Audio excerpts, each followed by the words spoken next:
La réponse que nous apportons au nom du Christ et en la personne du Christ ne s'adresse pas à notre pure intelligence, mais à tous nous-mêmes.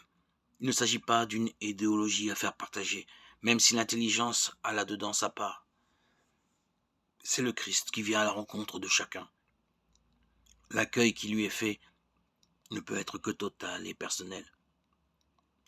Il engage tout l'homme et s'appelle la foi. En dehors de ce consentement radical qui peut se refuser, toute voie d'accès est fermée. Les paroles du Christ demeurent lettres mortes. Le courant ne passe pas. Est-ce à dire que faute de foi, jusqu'à ce que naisse la foi, tout soit inutile? Certes non, car alors il faudrait désespérer d'atteindre le but. Mais tous les moyens ne jouent avant la foi qu'un rôle d'éveil.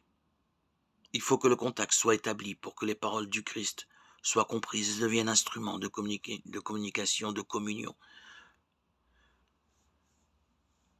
pour que la communion devienne significative et efficace, pour que l'on reconnaisse la présence du Christ dans l'âme des siens.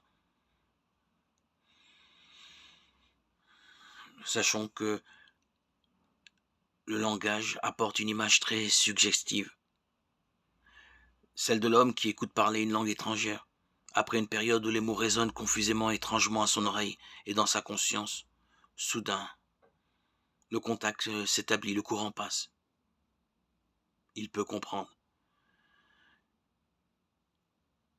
Avec le Christ, il s'agit d'un accord total qui s'appelle précisément la foi.